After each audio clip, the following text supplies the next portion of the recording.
Selamat pagi anak-anak yang saya kasihi dalam Tuhan Yesus Kristus. Pada pertemuan kali ini untuk kelas 10 yang baru, saya akan menyampaikan materi pelajaran tentang pluralisme agama di Indonesia secara khusus. Hal ini penting sekali untuk kita pahami bersama bahwa sebagai warga negara yang hidup di Indonesia ini,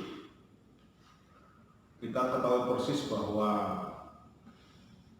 sebagai bangsa Indonesia kita terdiri dari berbagai macam suku, berbagai macam agama, dan berbagai macam etnis atau latar belakang. Oleh sebab itu, menjadi penting kita memahami betul bagaimana kita melaksanakan kerukunan antar umat beragama di negara Republik Indonesia ini. Itu sebabnya sangat penting kita tahu terlebih dahulu mengenai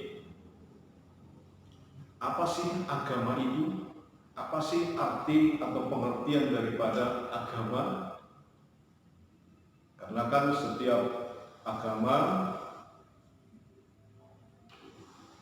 mempunyai doktrin masing-masing, mempunyai sumber dari segala sumber hukum masing-masing yang kita sebut dengan istilah kitab. Kalau Kristen ada Alkitab, kalau Islam ada Al-Quran. Demikian juga dengan agama-agama lain yang ada di Indonesia ini, baik agama Hindu, agama Buddha, agama Konghucu, Katolik, mempunyai kitab masing-masing. Kemudian sebagai warga negara, kita dijamin oleh undang-undang dalam hal kebebasan beragama. Sebagaimana kita ketahui bersama isi dari pasal 29 Undang-Undang Dasar Negara Indonesia tahun 1945 tentang kebebasan beragama, atau yang pertama, negara berdasarkan atas ketuhanan yang Maha Esa. Kedua, negara menjamin kemerdekaan tiap-tiap penduduk untuk memeluk agamanya masing-masing dan untuk beribadat menurut agamanya dan kepercayaannya itu. Jadi undang-undang menjamin kita di dalam memeluk satu agama yang kita sebut resmi, ya, diakui oleh pemerintah untuk berada di negara Republik Indonesia ini dan diberi kebebasan untuk mengembangkannya. Oleh sebab itu perlu kita dasari terlebih dahulu tentang pengertian daripada agama itu sendiri. Ada yang menerjemahkan agama itu berasal dari bahasa Sanskerta, terdiri dari dua kata, yaitu a dan gama. A itu tidak, gama itu kacau. Jadi kalau dirangkai, berarti agama itu artinya tidak kacau. Tentunya dengan satu harapan, ya, setiap pemeluk agama itu dengan satu tujuan supaya hidupnya tidak kacau dalam menghadapi kenyataan hidup. Hidup ini kan ibarat angin, ataupun juga cuaca, ataupun juga bukit, ya, terkadang bergelombang dia, ya. Jadi kadang senang, kadang susah, kadang mungkin ekonomi lemah dan sebagainya. Nah, ketika seseorang tidak punya agama, tidak punya pegangan, maka ketika dia berada di bawah, ketika kesusahan datang, ketika malapetaka datang, dia tidak punya satu pengharapan, ya, sehingga boleh jadi dia menjadi frustrasi, boleh jadi dia menjadi atau katakan mengambil satu jalan singkat dia bunuh diri, ya. Karena apa? Dia tidak punya pengharapan.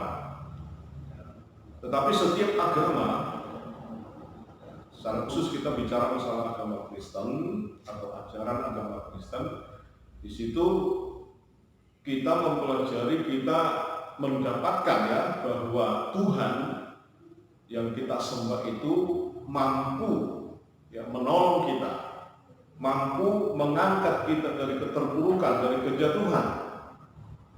Ya, itu sebabnya di situ ada penghadapan dari sesuatu yang kita tidak bisa pikirkan ya, tetapi itu bisa terjadi oleh karena kita berharap dan berharap kepada Tuhan. Nah, itu tidak kacau. Jadi hidupnya tenang menghadapi segala situasi yang ada ya. Tenang. Nah, tenang. Jadi tidak, istilah Jawanya itu gusah-gusu ya. Jadi ada satu ketenangan dalam hidup ya. Apakah dia dalam masalah, apakah dia dalam satu kegembiraan, kesenangan, dia punya satu pegangan atau standar kehidupan ya. Nah, sebagai warga negara Republik Indonesia, kita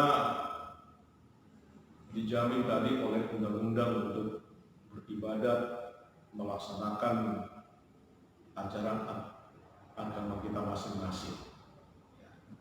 Nah, sekarang kita mau lihat bagaimana sudut pandang Alkitab tentang pluralisme agama di Indonesia ini. Bagaimana keberagaman agama. Ya, tidak heran memang kalau ada seseorang atau katakan siswa bertanya, kenapa sih agama itu kok banyak?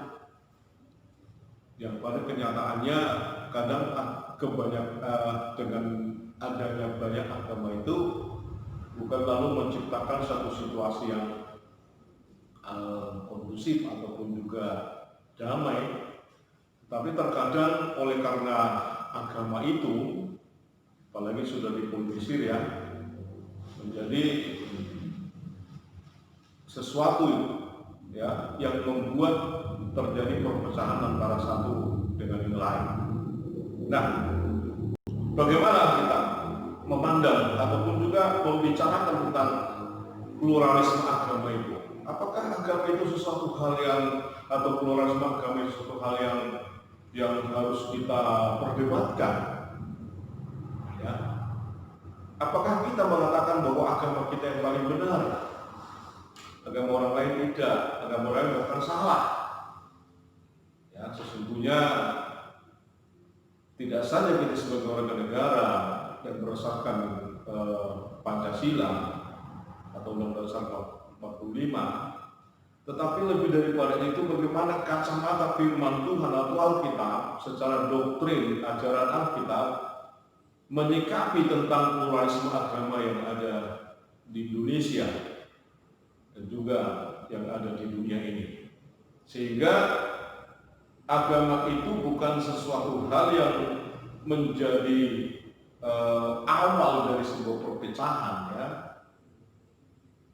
tetapi agama itu justru kebalikannya, yaitu membawa satu kedamaian, kerukunan antara satu dengan yang lain. Walaupun kita berbeda agama dengan saudara kita yang lain, atau tetangga kita, atau teman sekolah kita, teman kelas kita, tetapi oleh pandangan kita, oleh kebenaran yang kita baca dalam Alkitab, kita bisa mengatakan bahwa engkau adalah saudaraku, engkau adalah sesamaku, yang tidak boleh saling menyakiti, ya, yang tidak boleh saling merugikan. Nah, oleh sebab itu, mari kita lihat bagaimana kebenaran Alkitab mengatakan tentang pluralisme agama di dunia ini. Kita mau lihat Yesaya pasal 53:6 mengatakan bahwa kita sesat seperti domba, masing-masing kita mengambil jalannya sendiri-sendiri. Jadi kalau pada faktanya kita lihat sekarang di dunia ini secara umum dan ini secara khusus, agama lebih dari satu. Ya, Katakan kalau di Indonesia ada 6 agama yang disahkan atau yang dibolehkan oleh pemerintah negara Indonesia untuk berkembang di seluruh pelosok tanah air Indonesia ini. Itu sebuah fakta yang kita nggak bisa pungkiri, kan? Jadi sebagai warga negara Republik Indonesia yang berdasarkan Pancasila ini dan Undang-Undang Dasar 1945, ya, kita tidak boleh mengatakan bahwa kita paling benar, agama kita paling benar. Nggak boleh. Karena itu tidak sesuai dengan harapan Pancasila dan Undang-Undang Dasar 1945, ya. Nah, itu yang pertama. Yang kedua, dalam Matius pasal 13, Matius pasal 13, kitab Matius pasal 13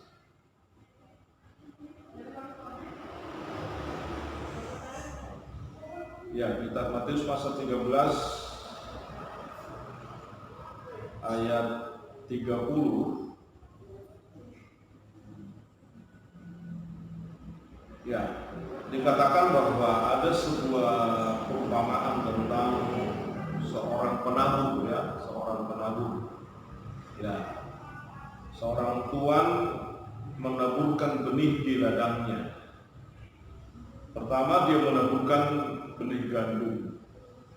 Tetapi pada malam hari ada musuh yang datang menaburkan benih ilalang atau rumput yang sebetulnya tidak berguna, ya, untuk sang tuan, ya. Yang dibutuhkan adalah gandum. Tetapi ada musuh menanamkan atau menabur benih ilalang. Nah, ketika hamba-hamba daripada sang tuan ini melihat ke ladang bahwa, loh, bukankah tuan menaburkan benih gandum, tetapi ternyata ada banyak benih ilalang yang tumbuh. Lalu sang hamba itu mengusulkan kepada sang tuan, bagaimana kalau kami mencabut ilalang itu? Bisa tidak? Karena apa? Cukup mengganggu itu ilalang dalam pertumbuhan gandum daripada sang tuan. Tetapi sang tuan itu berkata kepada hamba-hambanya dalam ayat 30, biarkanlah keduanya tumbuh bersama sampai waktu menuai. Pada waktu itu aku akan berkata kepada para penuai, kumpulkanlah dahulu ilalang itu dan ikatlah berbekas-bekas untuk dibakar. Kemudian kumpulkanlah gandum itu ke dalam lumbungku. Pertama, pada akhirnya, ya, dikatakan, ya, pada akhirnya tuan itu menyuruh kepada sang hamba atau hamba-hambanya, kumpulkanlah dahulu ilalang itu dan ikatlah berberkas-berkas untuk dibakar. Ini bahwa pada akhirnya,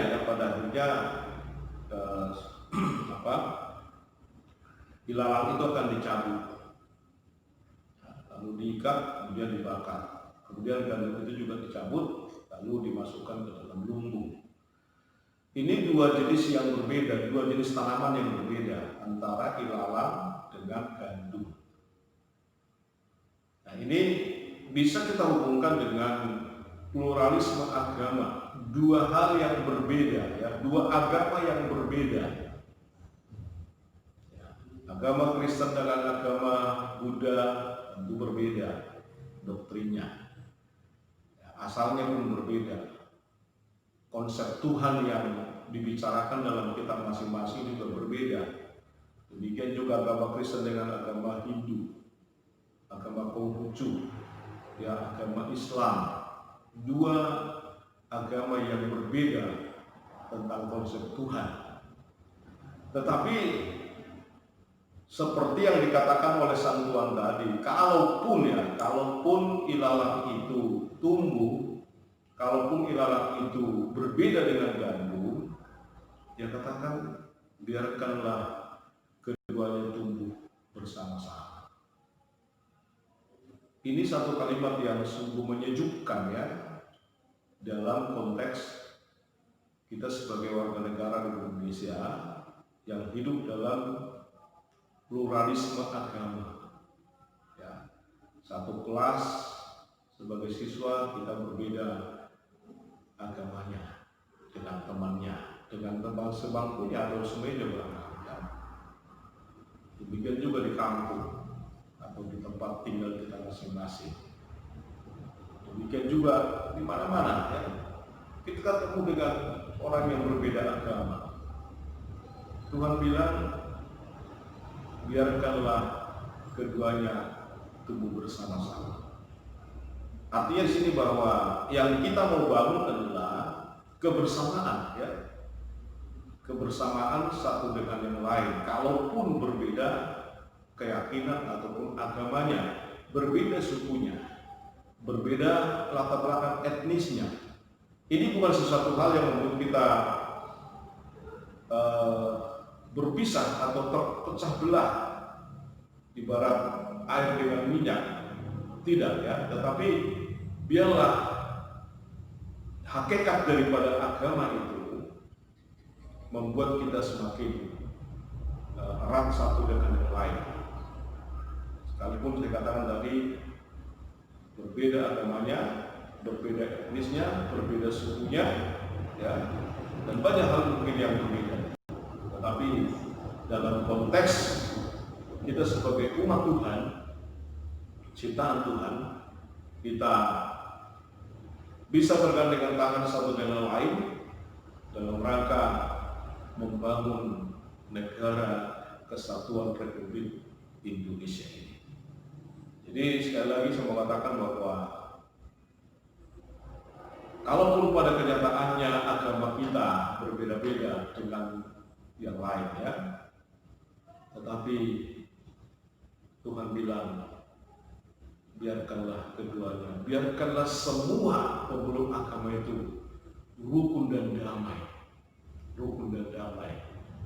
Ya, tidak saja karena dasar negara kita Pancasila dan Undang-Undang Dasar 1945 itu, tidak saja karena itu, tetapi firman Tuhan katakan bahwa kita sekalian sesat seperti domba, masing-masing kita mengambil jalan sendiri-sendiri. Ya, barangkali situ yang benar, barangkali saya, barangkali yang lain, dan sebagainya. Kita nggak tahu. Ya, saya ke kiri, yang lain ke kanan, yang lain ke depan, yang lain bahkan mundur. Masing-masing kita mengambil jalan sendiri-sendiri. Masing-masing kita menentukan sikap untuk memeluk agama kita masing-masing. Ya. Jadi sebab itu tidak ada dasar lagi untuk kita alasan bagi kita untuk kita pecah ya satu dengan lain. Ya, kita sebagai bangsa, sebagai rakyat, sebagai manusia yang hidup di negara Indonesia ini, yang kita mau bangun adalah kebersamaan, ya, kebersamaan. Nah, agama itu ada yang menerjemahkan juga bahwa agama itu adalah sebuah cara bagi pemeluknya untuk menyembah Tuhan yang diyakini, Sang Pencipta, untuk mendekatkan diri kepada Sang Pencipta, untuk mengisi kekosongan hati nuraninya. Di situ dia merasakan ketenangan. Nah, maka cara itu boleh saja berbeda-beda. Itu satu hal yang wajar, yang lumrah, ya, satu hal yang wajar.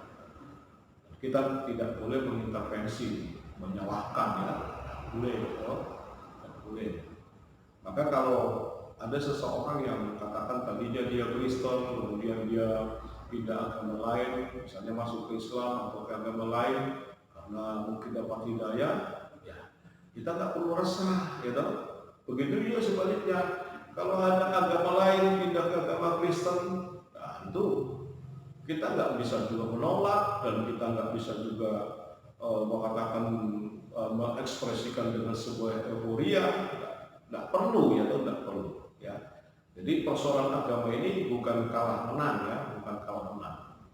Tetapi seseorang memeluk agama, kalaupun barangkali berganti-ganti, ketika dia memahami betul bahwa tujuan dia beragama adalah supaya kehidupannya tenang, dia punya pengharapan dalam segala situasi yang dihadapi, ya saya kira itu menjadi tujuan akhir daripada orang beragama ya. Kemudian masalah akhirat ataupun masuk ke dalam kerajaan surga itu memang di akhir daripada kehidupan di dunia ini ya. Ya sebab itu sekali lagi saya katakan bahwa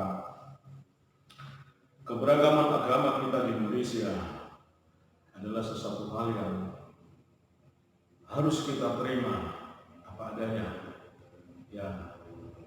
Pluralisme agama bukan sesuatu hal yang membawa malapetaka, tapi hendaknya pluralisme agama ini menambah wawasan kita lebih luas lagi ya, menambah budaya keberagaman ya, yang memperkaya diri kita sebagai bangsa Indonesia. Demikian barangkali ada yang mau bertanya tentang seputar pluralisme agama atau latar belakang agama ini ya, saya beri kesempatan. Akhir dari pelajaran pagi hari ini, Pak Guru akan memberikan tugas terhadap kalian, yaitu jelaskan makna isi dari kitab Yesaya pasal 53 ayat 6, hubungannya dengan pluralisme agama di Indonesia. Sekali lagi, jelaskan makna isi dari kitab Yesaya pasal 53 ayat 6, hubungannya dengan pluralisme agama di Indonesia. Sampai jumpa, kita bertemu di minggu depan. Terima kasih.